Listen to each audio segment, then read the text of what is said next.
What's up, everybody? It's Dave Harder. We are Infinity X, and I am super excited because this is the rebrand and the relaunch with my new partner, none other than Young Gray. Young Gray, what's up, brother? What's going on, my guy? How's it going, man? This is super excited. I'm Glad to be a part, man. Super excited to have you, brother. So why don't you tee up for us what we can expect with We Are Infinity X and who's joining us tonight? So we got none other than Sheldon Bailey joining us tonight. This is going to be a fun one. I mean, the guy is a legend. If you don't know him now, you will know him. I promise you that. So tune in and get ready for an adventure. Thanks, Young. And folks, buckle your seatbelt. This is the rebrand. We Are Infinity X. There he is. What it look like, brother? Hey, I'm doing well. Awesome. Back home in Los Angeles. Been doing a lot of traveling, right? Yeah, I had a busy weekend this weekend. I had my college basketball reunion at Florida International University, Nice. FIU. Nice. Down in Miami. So that was great to get back and see the guys and be around friends and family and stuff. That's amazing, bro. That's amazing. And we're going to play in that space here a little bit too. I'm just going to do a real quick intro. Shell, so you know, we're going to, this will run for about like 40 minutes approximately, maybe, it's Valentine's, so everybody wanted to get out, but if about 40, 45 minutes, we're going to chop up micro content for you, and we'll have that out in a Dropbox so you can put that out to your social and everything as well. That's good. Beautiful. Yeah, like the video you did today was pretty cool. Oh, thanks, brother. Thank you. I appreciate that, man. And we want to flood the marketplace with this, right? Because everything that you're up to is just sick, and we want your brand recognition to just go to next level, Appreciate it. Of course, brother. So I'm going to kick this thing kicked off here, and whenever you're ready. Okay, Dan, we're good to go? Okay. From the production studios of Epic Financial Strategies here in Red Bank, New Jersey, we are Infinity X. The rebranded We Are Infinity X. I am joined by my new partner and my brother, Young Gray. Dave, what up, buddy? How you doing this evening? I'm doing good, man. I can't complain. Life is good, man. Thanks for making this happen. I'm glad to be a part of the team, man, and looking forward to the future with what we got going, man. And it is absolutely massive. Ladies and gentlemen, this is Dave Marone, a.k.a. Young Gray, who is my business partner and somebody who I've become incredibly close with. And we are partnering and co-branding the new and improved and radically interesting We Are Infinity X. We're going to give a stage and microphone to human excellence each and every single week, and we're going to be focused on entertainers, on actors, people that you want to see, people that you're going to pay attention to. And tonight is literally no different. We are joined this evening by Sheldon Bailey. Yes, you heard it, folks. Sheldon Bailey. What up, buddy? Wow. Hey, I love the intro. Love it. My man. My man. Dave, why don't you do me a favor? Why don't you intro and kick off the conversation with Shell? Yeah, so I've been honored to actually be friends with Sheldon. And just to see the journey of what he's doing right now, it's mind blowing to me. Like to get to know like a little bit of his story, like of his like upbringing and some of his past projects that he's worked on, some of his upcoming projects he's going to be working on, all of that good stuff. But from where he was to where he's moving right now. Honestly, I don't think there's going to be one person that's not going to know the name. So I'm glad that we're able to get him on at such a good time in his career right now. Because in the next few months, I'm going to be calling him. I'm going to be like, Shell, hop on He's a like, private jet. Hey, yo, yeah, he's like, you don't have a seat on this rocket ship, dude. Yeah. Oh, shit, man. Sheldon, it is such an honor and a privilege, brother. Where are you from? Well, I was born in Germany. I was raised in Germany for a part of my life. And then I mainly call North Carolina home, though, because North Carolina is where I spent most of my formative years, and it's where my father is from, and where I feel most connected to. But I did live in Germany 2 different times. I lived in Texas 2 different times. Damn. Probably a little Kentucky briefly and Georgia briefly, but I would say NC is the crib. Gotcha, bro. What had you moving around? Yeah. What had you moving around so much? Was it military or what was it? Both of my parents were in the U.S. Army, Okay. and they got divorced early on in life. I was like about 5 years old. They split, so that kind of set up a life. You know what I'm saying? Kind of between the two of them, and then also my grandmother that was in North Carolina. Gotcha. Because there was a period of time where both parents got sent away to two different places, and I couldn't go to either. And so Damn. grandma stepped in and held it down. No question. Much respect to grandma, bro. And what was that like? Was it hard, like moving around so much? Was like couldn't get into a groove kind of thing, or did you enjoy it? A little bit early because it was always kind of nerve wracking. I didn't really come into myself yet. But once I think I moved to North Carolina, like in the fourth grade, and I got like way more comfortable, and also I started to like come into my athleticism as well. And so for real, being athletic did help. You know what I'm saying? Like when you like win the most ribbons at field day, like you know what I'm saying, you got a little clout. Yeah. Yeah. Were you always like bigger and stronger than a lot of the other kids, even younger, or? Yeah, but I wasn't coordinated at first. I was always taller. And you know what I'm saying? I was always taller, but I really wasn't that coordinated. But when I got to North Carolina, I started playing more basketball, and I also was around my father more. And so that really helped me with like developing my athletic skills and basketball and stuff like that. And that also gave me like even more confidence too, just as like a person and being around at school and stuff like that. So I feel like first moving from Germany, like this really tall black kid from Germany, you know what I'm saying? Like definitely was kind of Yeah. odd early. Like, did your birth certificate in German? Your I, original I birth? have two. I have two birth certificates. I have a German birth certificate and I have a U.S. Birth certificate. It's Okay. like it basically says like I was born in the U.S. Installation abroad. Okay. Heck yeah. Yeah, That's crazy. yeah. Yeah, man. So and then Uh-huh. instant that you go to North Carolina, you're just fucking dominating, right? You're I dominating on the pretty court. much I started dominating around 12 years old. It was a wrap. Like 10 years old, but 12 years old. Yeah, I had two buddies with me, and we were inseparable, and we just balled all the time, and we kind of like for our age like ran the city. And then when Love it. I got Love it. to junior high school, they wouldn't allow me to play varsity basketball, but I was good enough, so I practiced with the varsity and all of that. And then by the time I got to high school, like I was, a high school basketball star. I was number one in the state of North Carolina, Oh, a top player in the country, being recruited by over 100 universities. oh God damn. And yeah, I gotta That's tell, great. bro, human excellence at its finest, right there. And you're giving me nightmares right now, Shell, because a dude your size, I grew up in Ossining, New York, and about two towns away from me was Peekskill, and that's where Elton Brand is from, right? And I played against him in high school. And I was the victim of a poster, right? I got caught on a 2-on-1 fast break, and here comes Elton. He yeah, was 6'7" at that time. He was like Oh a freaking no. freight train. And here I am. Look at me. You know what I mean? And he absolutely just made yeah. me eat every part of his body, bro. It was like, so I can't El, even. Elton, Elton Brand is amazing. I first saw Elton Brand. I was being recruited by NC State, and I went to the NC State Duke game, Oh and I yeah. watched Elton Brand as a freshman dominate. And then we kind of became buddies because I was playing for a minor league team, a semi-pro team here in LA, Yep. and he played for the Clippers. But at the time, we had the same facility, so I would see Elton regularly. And then I hadn't seen him for like maybe like 10 years or something.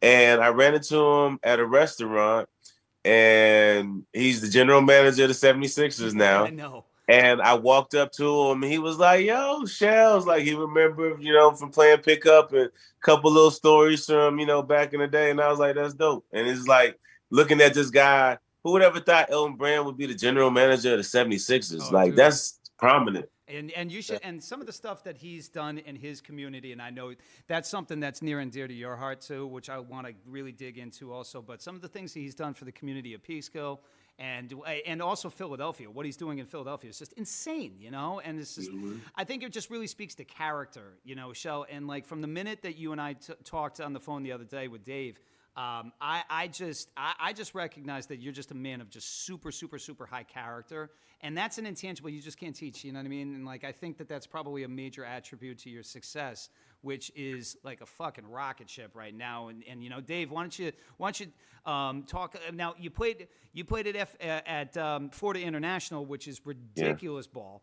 And then you know, like, and then what transpired after that? Like, what happened next? You went semi-pro, but then you decided to pivot. So, well, I kind of led you up to that part of the story. So, what happened was everything was going so swell basketball wise, and then I wound up I have a complete tear on my left knee, right? This freak accident. I tore my ACL, my MCL, and my meniscus all in one. It was only really one ligament that was like left, and it was all repaired, and I had to really rehabilitate at 16 years old, and it really made me question, you know, a lot about life and things.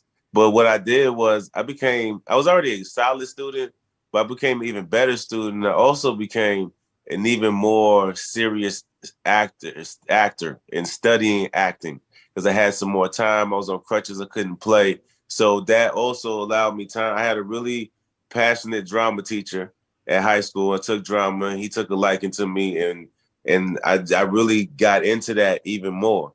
So for me, it was always basketball and acting as things that I really loved and was passionate about. When did your love for acting really happen? Like, was it before the drama teacher, or did you fell in love with it? I took drama because I always knew I was going to be an actor. I loved movies. My family always loved movies. Like, we just was like super indoctrinated with like movies, bro. Like my parents, like we would like in Germany, that was one of their favorite things. We would rent movies, a bunch of movies. And that was the thing in my house. And we had this video. My mom still got the VHS video library. It's like freaking thousand movies, man. That's incredible. What was your first acting gig that you ever had? First acting gig. You remember? The first professional acting job. I did a commercial with Dwayne Wade for Converse. And it was Dwayne Wade's first commercial of his career. And it was Fall 7, Get Up 8. And then I did another commercial with D-Wade. And I did 2 commercials with Shaq, 2 Icy Hot commercials with Shaq. Oh, no way. Really? And so, that's awesome. Yeah. No, but what the thing was, I benefited from their success. You know what I'm saying? Like Shaquille O'Neal came to Miami. Like I knew that was going to bring the industry here. So there's an automatic influx of basketball commercials or basketball related like commercials. And I just happened to be like coming into the game right then at that moment. You know what I'm saying? And I'm like, ain't none of these actors a better basketball player than me at all, period. So yeah, that's crazy, dude. And Shaq, when he's taping it, he's like, you know, like he's got, you know. Yeah, Shaq was cool, but see, the thing is, Shaq and I have a similar story because he came up in a military family. Yep. We happened to be in Germany around the same age, like not the same time, but around the same age. He was 13. I remember I was 13, and so I talked to him, and he connected with that. And Shaq actually showed me a lot of love. We played a game of 21 against each other. Nice. We tried to dunk on each other. It was dope. You know what I'm saying? I love the Diesel. Did you get one off on Shaq or? Man, I almost did. I swear, I put this on everything, bro. Because Shaq kind of underestimated me. He didn't know I had bounce, and I'm like, bro, I got like league bounce. So I go up on him. And right as I'm putting it in the hoop, he shoves me hard. Like he pushes me out the way. I'm like, Shaq, bro, that's a foul. Like he was like, nah. He's like, yo, when you're the Diesel and you're this size, I can speak any way I want. I can do anything. You know what I mean? Like, yeah. So he was like, it's my turn. I'm like, how is it your turn? Like you just fouled me. So I'm telling you, my hand was in the thing, like, and he shoved me. Oh my God. So then the next time, I blocked his dunk, the first one. And then he was like, nah, it's my go again. And I'm like, come on, Shaq. Like, give me, like, it should be my turn. But so then he goes and he hits me with a forearm in my chest. It's just like, it was like a wall. Like, cause I went to jump with all my might. I jumped with all my might, and it just stopped me. It stopped all my momentum. And then I just was stuck looking at him, and he cocked it all the way back and just boom. The Jeez. rafters shook. Everybody was like, "What the yo?" Yeah. I was like, That's it was crazy. crazy. That was like that Shaq power. I like that was like I got the Shaq attack. Yeah, But I was so happy. Like as the little kid in me was excited. Like I of was, oh my course. I god, just like got this dunked. is the Like Shaq that's how I attack. felt with Elton Yeah. Brand. I'm like, yo, this. I wish they got that on video. You know, I'd be replaying That's that like crazy. crazy. You know. Oh my god. For sure. So For sure. I after, used to do the show. I played background. Like my first like TV roles is like background roles. They had a show called South Beach. It only lasted one season. But it was also Pitbull's first acting role. I remember Pitbull. I watched Pitbull's first acting scene on TV because I was like one of the entourage people in the background or whatever. And that was cool, man. Doing that way back then. that is crazy. I got a question for you. So, with the exception of Shaq, what other big name ballers would you say that you've played against? Played against. Yeah. I've done commercials with like all these guys. Playing against. I mean, Blake Griffin is crazy with the size and athleticism. Paul Pierce is one of my favorite basketball players to play on the court with because Paul Pierce is just so skilled at everything in basketball, and he's like a good floor leader. And I don't know, just watching Paul Pierce work is like really dope. I think I probably had some of the most trouble guarding Corey Maggette. Oh yeah. And there was a dude named Craig Smith that was just kind of tough matchup problems for me. But for the most part, I was kind of cool. And then I played against Ron Artest, and I think Ron Artest is like crazy, like Yeah. super. Nah, not crazy. I didn't finish my statement, man. I was saying crazy strong, but maybe literally crazy strong, right? Yeah. Uh-huh. Yeah. He kind of he did a post move that I didn't think was actually legal. But That's crazy, dude. yeah. Oh, yeah, but So- you know, Ron, to your point, he can kind of get away with stuff like that too. I mean, did you ever see? Exactly. Yeah, I mean, what am I gonna do? Fight? What I What want? are you I want gonna to fight fight? Ron Artest. Exactly. There was a clip, I'll never forget it, when Ron was on the Knicks, right? He changed to Meta World Peace at that point, and Tyler Hansborough, who was like one of the dirtiest cats in the game, right? Psycho T. Psycho T. Loved him, right? He worked hard, but he got into a fight with everybody because everybody couldn't stand him, right? So he fouled somebody hard. Or he got fouled, got fouled hard. And he was turning around like he was going to do something, but it was Ron Artest, right? And the look on his face when he figured out that it was Ron, the whole dynamic changed, bro. You know that this one might go to the death. So Yeah. this one might go to the death. For real. Like, seriously, like, this is not going to end with me above ground, you know? Amazing. man. Amazing. And So next step in the journey, right? So you're doing commercials and stuff like that. You've done a few big commercials. What came after that? So what I was doing was I actually went to play basketball. And so that's kind of where the international basketball stuff came in. And I went down to Ecuador because my son was conceived. And so I figured I could go. I didn't get drafted out of college. I had, whatever the reasons, whatever. So I just really was more focused on entertainment stuff at the time, acting, modeling, doing music. But I was staying in shape and I was attending different workouts. So I was putting myself in position, but I wasn't really tripping. But when my son was conceived, I was like, all right, let me go get this hooping bag real quick.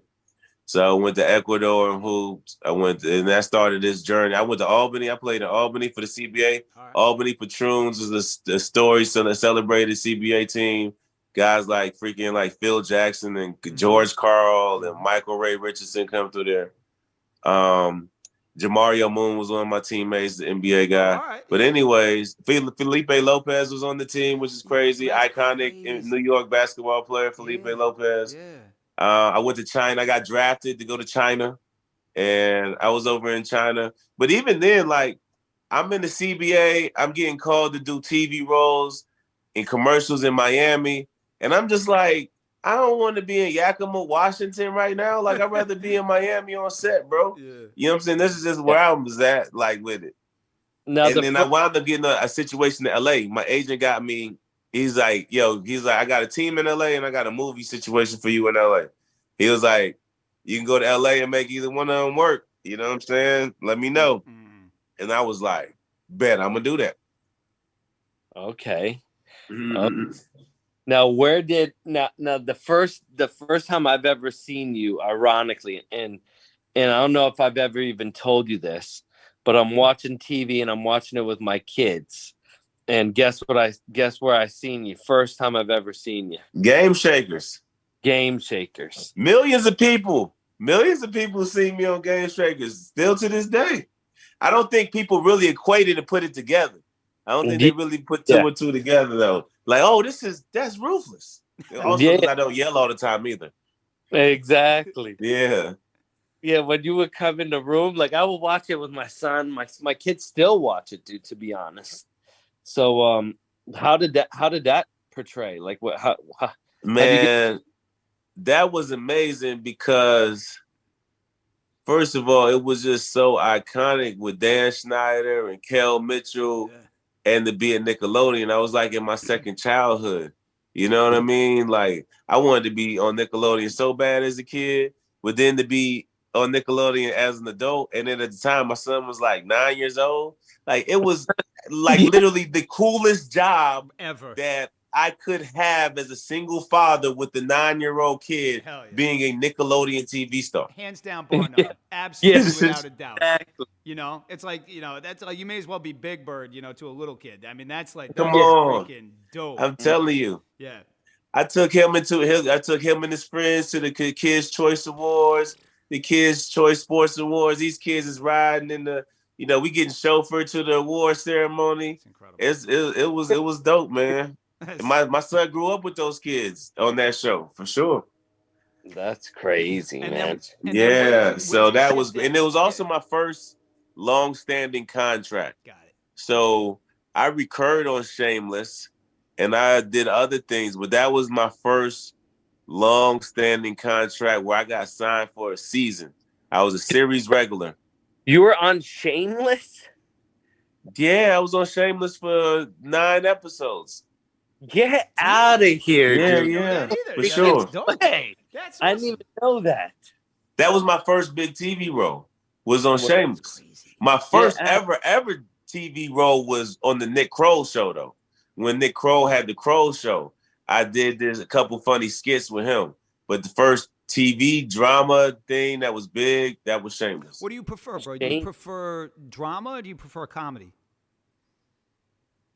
I like comedy because I have good, I could do it all, but I like comedy the most because it just feels good. You know what I'm saying? And like making people laugh and happy is just like the best to me. You know what I'm saying? But drama seems to get the most respect, but also drama as an actor can be exhausting, I'm sure, depending on what your character is doing or who your character is. Sometimes you really got to dive in there emotionally, you know what I'm saying? And it takes some time to decompress. No kid. And give me an example. Like, what's a character that you played that comes to mind that like you had to really decompress on? There was a short film that I did that was based on a book and it's set in the future, but it's basically about population control. Wow, right? Dude.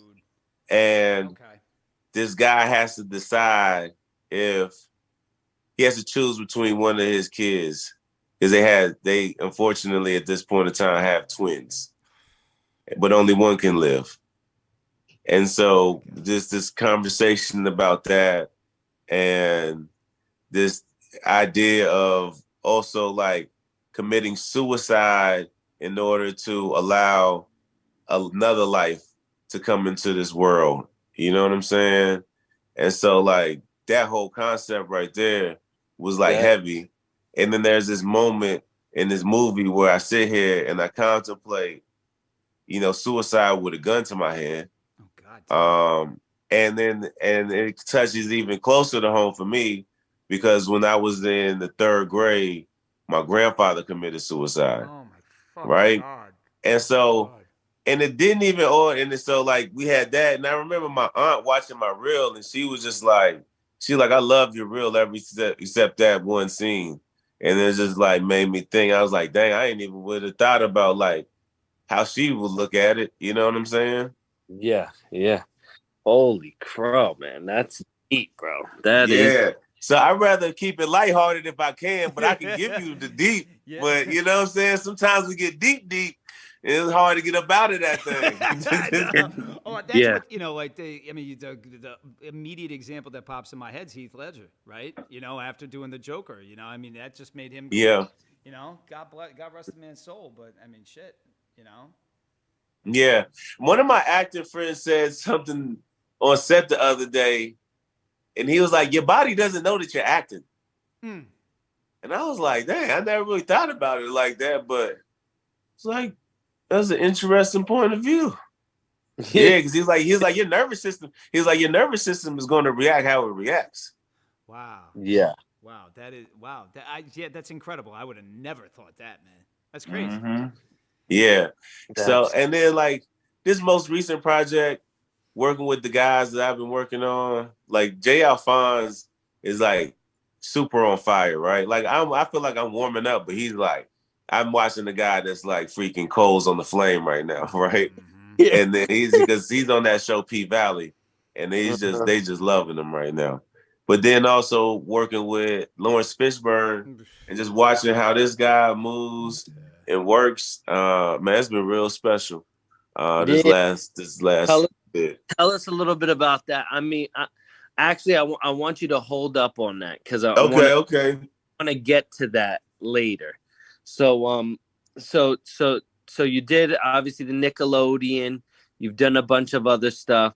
What is going to be the next thing? And I know it's just days away. Yeah. I can still give Nickelodeon some more love because a lot of people, sometimes people try to brush over it or they think like, oh, because it's a kids thing or whatever. Like, nah, that Nickelodeon stuff was serious. Oh, like it was serious in the fact of the numbers, the viewership, the amount of people, the widespreadness of it. Like people, I have fans from every corner of the world. Yeah, globally. Because Nickelodeon, right? Based on their Viacom deal, kind of touches almost everywhere on Earth. So these kids hit me up from Brazil, Sweden, Nigeria. Nigeria loves Nickelodeon, apparently. That's insane, dude. That's insane. I took a trip to Germany. And I went to the Nickelodeon offices in Germany. I went to the Nickelodeon offices in Amsterdam. You know what I'm saying? They put me in the Nickelodeon magazine in Amsterdam. You know what I mean? Like I don't know that we actually really did a great job of connecting the dots, but it really put me in a global atmosphere, a global arena as an entertainer for sure. And Kel's a super cool dude. Kel is so talented. Sometimes like he would remind me of so many different people at different times. Like he would do something, he's like, yo, that's Eddie Murphy right there. He would do something like, oh, that's Martin Lawrence. Or he would do something, I'm like, yo, that's Chris Farley vibes, right? Like the guy is like so talented, but he can sing, he can rap, he can dance. I mean, he can do stand-up. The crazy thing is realistically out of every show on Nickelodeon, Kel is a legend in the game when it comes to that. Kel's been doing it. I was watching Keenan and Kel at like 12 years old, man. Yeah. So like the fact that he's still like relevant on Nickelodeon, that can had that long run, it came back like that is crazy. Yeah, so for me, watching somebody in their second act, because he had the first act, and he was doing things throughout the time, but being back in the spotlight, back in Nickelodeon, and just seeing how he approached work and like the fun that he was having and the energy. I studied him, I watched him, I paid attention to his moves. You know what I mean? I'm looking at this guy, I'm like, a lot of people don't get that opportunity to be back in the mix. You know what I'm saying? 10 years after, kind of 10-year hiatus from proper limelight or whatever the case may be. Yeah. Right. And I'm just looking at this success that he's having, and I'm looking at his demeanor, and I'm like, I understand how he was able to do it, because he's super talented, but also how he was treating people and the love that he was showing. He showed a lot of love to me and everybody else that was on that set, and he was happy to be there, and that was dope. Heck yeah, man. That's sick. I gotta say something. You know that you made it. You know you made it when somebody when if you Google your name, one of the first pictures that pops up is you with LeBron, right? that's you know you're on a next level when when there's a picture of you and LeBron together. What? Yeah. You know, where? That, I mean that's just craziness. Yeah, you know. Tell us about that. What? Yeah. I mean, I am synonymous with LeBron James, honestly, to this point in time. I'm continuing to work to like eclipse that, but you know what I mean? It is what it is. And I can't knock it because like LeBron is like, he just passed Kareem Abdul-Jabbar in scoring. Yeah, no. Yeah, exactly. LeBron is LeBron James. So like, to me, I don't even know. I still kind of like don't really understand exactly what that even means, because I did it for 11 years. But for me, I was doing my job. You know what I mean? Like, but I also, like, at times in my career, I felt like I've underachieved, like in my basketball career, right? I felt like I underachieved, right? Even though, like, I'm still doing basketball related things to this day, but I just, I should have been in NBA, should have been doing some other things, right? This is how I feel about basketball at times. So, to be like considered like the second LeBron or like LeBron 2.0 at times used to like kind of aggravate me, because I just felt like I'm just like way better than that. Like, as far as like overall talent and everything, like I'm not like the second anybody. I'm the, you know what I'm saying? I'm Sheldon Bailey, and I'm originally unique. And I was like, and at the time, especially early on, I honestly believed in my mind, like I could give LeBron a run for his money. Yeah. Like, period. You know what I mean? That's just how I thought and just where I was at. So I liked the job. The job was dope. It put me in an environment with so many people. I made a good amount of money with it. But I always kind of was like, got to tell the fans what it was. Yeah, just so they know. Everybody's dying to know. Everybody's dying to know. Yeah, because we know what you're referring to, yeah. but you got to tell everyone else. What, the project or what? Just in general, what are we talking about? Just the job. No, what was the job was? So like the job. You were LeBron. Oh, got it. All right, got it. The job. So the job was to be LeBron's body double and stand in. Unbelievable. Right?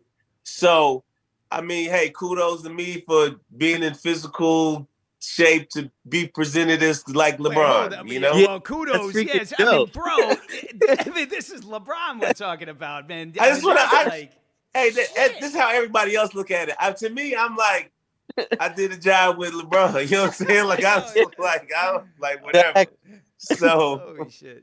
But, yeah. So what you do is, so you have stand-ins, you have body doubles. So sometimes my body double work would incorporate stand-in work. So this means that they prep everything with me, right? So you get all your lighting angles and everything, your camera angles, all your stuff together with me. So usually it's like, if I would work with Nike, we would go in a prep day before. They would probably have multiple different sets set up, and they may have one or more body double stand-ins, if you will. Technically, the body double part is whenever your actual body appears on camera as this person's likeness, right? Okay. The stand, yeah. That's so amazing. I would do both. It's amazing. So let's say like we did a commercial in Cleveland, and it was LeBron doing different, like, he's on the move and he's talking, but he's like working out with his trainer and doing these different things, right? And it flows seamlessly, right? So I had to rehearse that. So then then they get everything right. And so then when LeBron comes, boom, LeBron does it. Now, if there's additional shots, like you want to see an insert of LeBron's hand picking up the weight, right? But you didn't have time to really set up and get that exact shot. You'll get that with me, and that'll be my hand picking up these weights. Or you want to get a good shot of, let's say in the Kia commercial, they really wanted to highlight the valet guy catching the keys, right? So I walk past camera, so you see my body cross the fame, and then I throw the guy the keys, and he catches the keys for me or whatever. So it's basically, I feel like acting like utility work, pretty much. The things that you want in your shot, you need in your shot, but you don't really necessarily have the time or budget, or even you don't have the time with LeBron or the money to have LeBron do it, honestly. Yeah. That's crazy, man. So I did a bunch of those. Like 30. I did like 30 of them over like 11 years, like 30 something these projects. You did Space Jam too? I did Space Jam. So I was the guy that created the basketball scenes from scratch. First day, first talent. Put on, I was LeBron versus with the Looney Tunes versus the Monstars. They had a concept that they wanted to pitch, so they brought me in and I worked it out from scratch with the camera angles and the graphic people and the cartoonists and shit. And we put it all together. And yeah, that was me. So we did that. And at that time, there was a fictional character that they wanted to put in the project. And so I went up against this fictional character that I guess they wanted to pitch or whatever the case may be. They wound up changing it later. But yeah, I was the first. I was the guy. So with all these basketball scenes, like, I was LeBron in the gym. You know what I mean? Building these scenes up with the camera guys, with the basketball coordinators, with other extras, and like people that were playing like the Looney Tunes or whatever. But then you had like the body doubles, so like the Diana Taurasi person, or like the Klay Thompson person. Yeah. You know what I'm saying? The AD person, like we all were working together, and I worked as LeBron in order to create the basketball scenes, what you saw that came out in the movies. That's freaking incredible. That's crazy. That is unbelievable, man. So you got another basketball scene coming up, a big one. Yeah. Tell us about it. Yeah. So I've had a pretty successful run with like one-on-one basketball.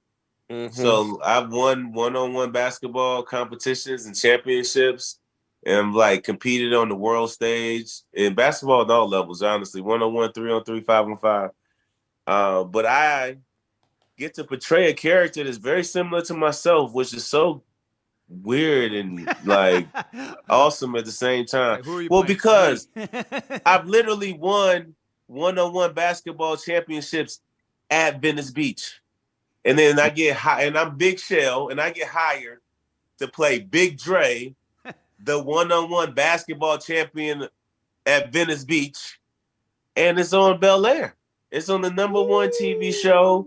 It's over there. And you know what I mean? Like, I love the Fresh Prince of Bel Air. You know what I'm saying? That was a big part of growing up for me, that TV show. Sure. And so to be on this show, that's what I'm saying. Like, these things coming around full circle. Like, okay, being on Nickelodeon later as a grown man, I'm like, who knew that the Fresh Prince of Bel Air would come back? And now look, I'm in the season 2 premiere of it, and I'm doing my thing that I do the best. Yeah. It's mind blowing, man. It really is mind blowing. It's trippy, man. It's so trippy. And I didn't realize I was gonna be in the trailer and all that. You show up, you do your best job and doing that. You know what I mean? Then I watched the trailer. My friends was hitting me up, and I was like, what? And I see the trailer, but I didn't even watch the whole thing first. I seen like the snippet, and I saw like there's like a little piece of me, whatever. And I was like, okay, sure. And then so somebody sent it again, but I saw my face as a thumbnail, and I was like, "Oh, what is this?" Yeah. So then I clicked again. I was like, "Oh," I was like, "Okay, Will Smith putting your boy out there." That's crazy, man. Does Jabari got handles or no? He's okay. He's all right basketball player. He's working on it. I mean, they use a double. You know what I'm saying? Like, they use a double for him, especially for the dunks. But it's all cool. Can he? Yeah. It comes out looking solid. So I got a question. You gotta watch the show and see, No doubt. see how it all Yo, I turns can't. out. I literally cannot wait, bro. But I got a question for you. Does Jabari have skills like Solo? No. Yeah. No, my son will beat him a lot of times out of a lot of times. Oh boy. So, dude, your son. So yeah, you have to talk about Solo because I've been on a kick watching these dunks. Like we'll hope in mid game, like bounce the ball off the ground, do like a 360 bro. dunk. It's insane. Just cause. Like lift thirds, dude. I mean, like unbelievable. Like he's got stilts. He's a lot Yeah. smaller. He's a lot smaller than you are, right? Like, Yeah. how tall is Yeah, he? I mean at his age, I've been a similar size since I'm probably about 14 years old, honestly, bro. Like 6'6", 220 pounds plus since I was 14. So he is he's 6'2", 190, so he's not a small person. Mm-hmm. He's not my size. So I think that's one of the advantages that I did have. But I don't think I had as much like twists and turns in my game. He shoots the three ball better than I shot the three ball. I mean, the kid is electrifying.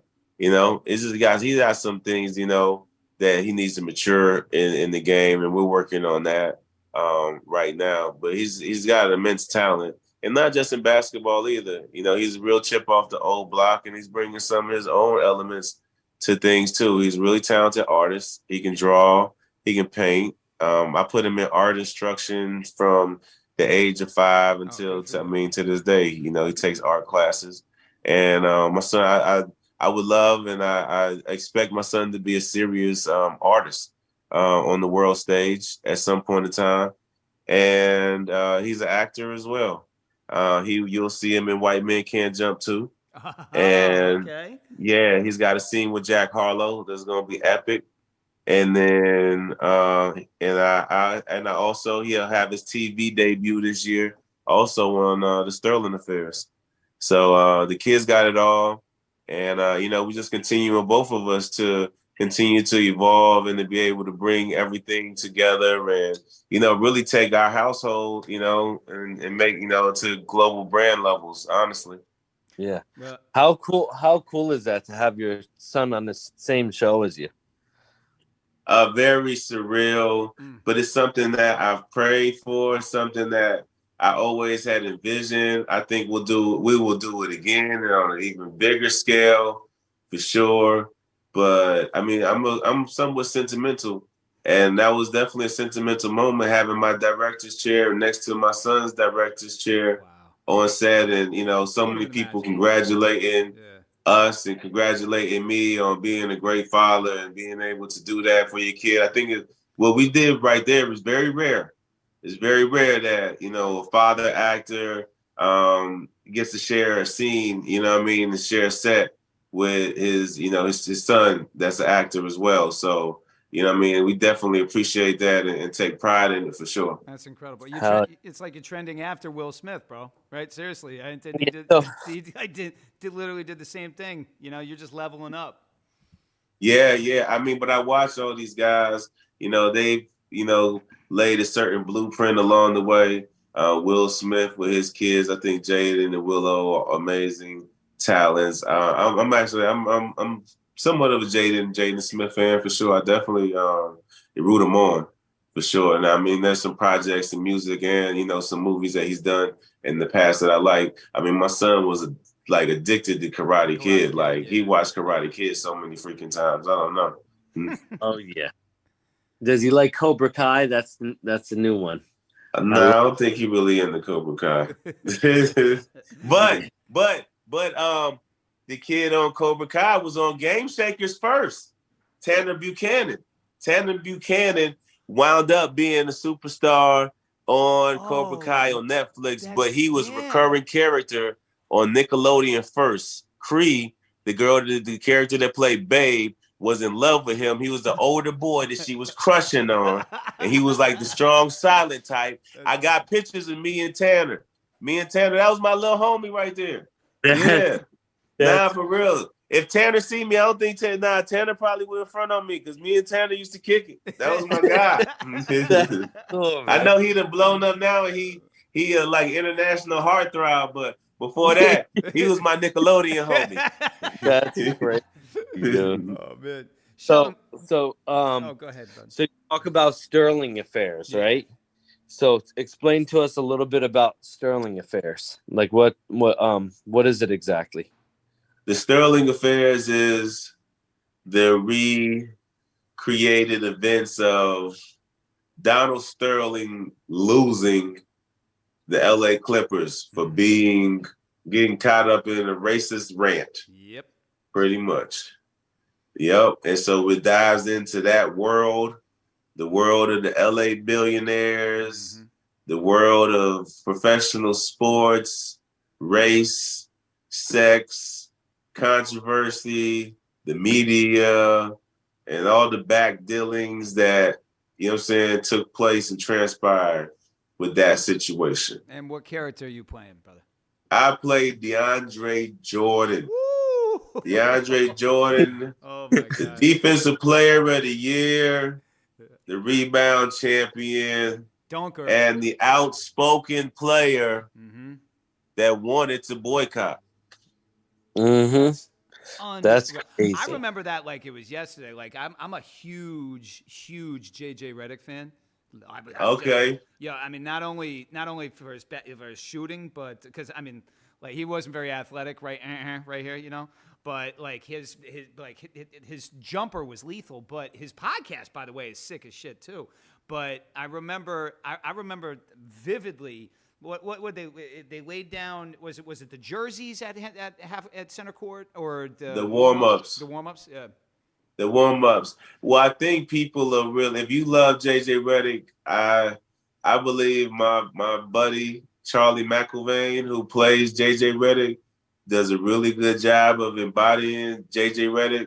And with JJ Redick being a white basketball player, JJ Redick, from my understanding and from our presentation of him, like he was down with his brothers. You know what I'm saying? Yeah. Whatever y'all want to do, I want to do it too. Yep. And I'm like, if that's how, but I totally believe you because that's just see how JJ is. Yeah. You know what I'm saying? Like, and so I think that comes off really dope that JJ is really rocking with the bros. Yeah. So tell us great. a little bit about the cast. Like obviously, there's some big names on the show with you as well. Yeah, Ed O'Neill plays Donald Sterling, and I think people are going to really love it. It's very it's just so creepy and cringy and hilarious and brilliant all at the same time. Yeah, Al Bundy. It is, man. Al Bundy and Sterling. Seriously. Yeah, Ed O'Neill out here he's still getting it done in a major way. And then I mean the big dog is Lawrence Fishburne. You know what I'm saying? Morpheus, like that's my guy. You know what I mean? It's really surreal working with Lawrence Fishburne and being buddies with Lawrence Fishburne and like, you know, just Lawrence Fishburne, just, you know, like you get used to this, Lawrence Fishburne. That's the homie. Like that's like, but it's weird too because like he is, but then like you always want to treat him like with like this freaking like certain level of like high level of respect. You know what I'm saying? So like I just want to call Lawrence Fishburne sir. You know what I'm saying? Like you know what I'm saying? Like I don't like certain things. I don't say it like I wouldn't say to him. You know what I mean? Like, I don't know. I don't know. I feel compelled to talk to Lawrence Fishburne on a more elevated way. Yeah, Shel, well, one of the questions you got to ask him is, hey, look, if he had the chance, would he have taken the blue pill or the red pill? That's what I want to know. You know, like, would he have stayed in the Matrix or would he have, you know, what would his choice have been? Probably would have stayed. Yeah. It stayed in fought the system. No doubt. For sure. No, this guy's he's brilliant, man. But he's a down to earth dude, but he also carries himself, you know what I'm saying? Definitely that demands a, you know, certain sense of respect. But And then sometimes he'll just, he's just, we just out there just shooting the shit. And it's all good. Like he don't make you feel comfortable. But you just gonna respect him. Period. But like I really feel like it's my buddy. Like that's you know what I'm saying? Like that's a friend at this point in time. And because when you see people in like vulnerable spaces and things like that, you get like a different sense of like who they are and the humanity of them, and things like that. But still, watching him work is amazing. Like for me, that's the most that out of all that's the most like I'm watching him work, like watching his moves, like how Lawrence moved. I noticed Lawrence Fishburne was very patient and calm.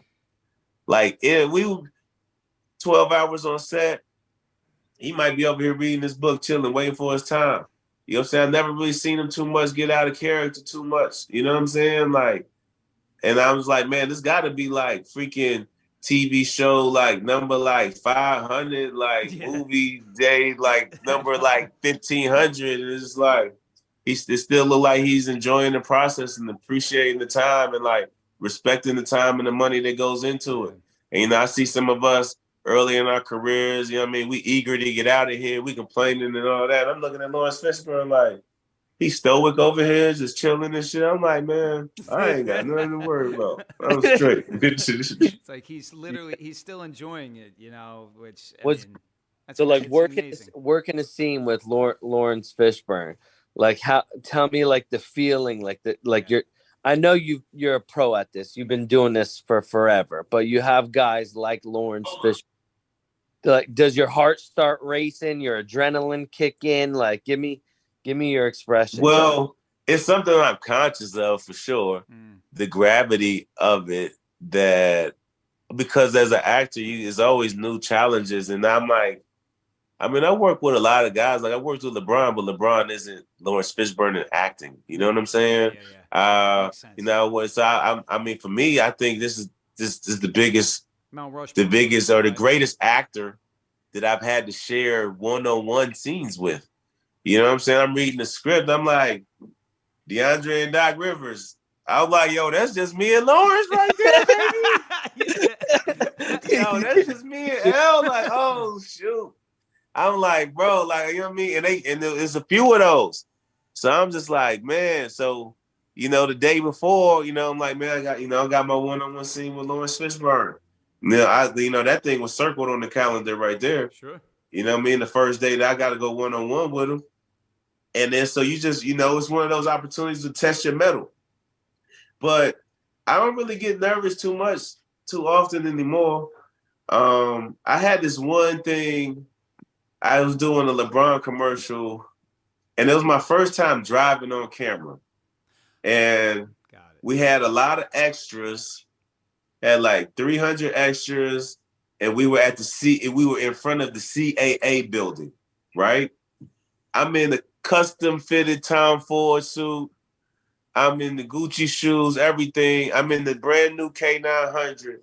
And I get in the car and I sit there and I close the door and like everything is all that noise and everything is kind of drowned out. It's me in the car. And I'm just like, holy shit. Like, what is going on? What the fuck is going on in my world right now? I'm about to drive this car up and everybody's going to be watching me. And I got to get out the car and I got to be LeBron James right now. I'm like, dude. But it's like, what you going to do? You going to run away or you going to do your job? Yo, that's what that was one of those moments I'm like, this is what I work towards. You know what I'm saying? I found comfort in that. This is what I've worked towards. I deserve this. This belongs to me. I'm going to own it. Let's do the job, Shell. Let's go. Yep. And after that, I push it all out. They got pulled. Oh, no. Uh-oh. Shell, you got us? Shell, can you hear us? Check 1, 2. Did we lose him? Oh, there he is. No, I'm here. There you are. It froze up there for 1 second. The power is like tripping right now. Oh, shit. Okay. Yeah. It's glitching. I don't know. But anyways, I'm still here. Nice. There we go. All right. Yep. So power come on and off there. All right. Ladies and Ladies and power gentlemen. goes when the power goes off, the show must go on. Yeah. Yeah. That's right. Yeah, but yeah, Sheldon, I have to say, I thought I knew, but I had no idea. Like, you embody everything that I think that people ought to aspire to be more like, bro. And I mean that I'm not blowing smoke up your ass. I'm being 150% sincere when I say, I can see why your son is leveling up the way that he is, because he's a reflection of all the things that you're doing, and you haven't even started yet, bud. I mean, that's the exciting thing for me. Like, I'm an over the hill 45-year-old guy, but like watching men like you and the trajectory that you're on and the things that you're going to accomplish, let alone all the things that you've already done, is just like, ladies and gentlemen, replay on weareinfinityx.com, Spotify, YouTube, We Are Infinity X YouTube. You're going to remember this episode, ladies and gentlemen. You are going to remember the name Sheldon Bailey. Pay attention, stay tuned, because where this brother is going is mind-blowing.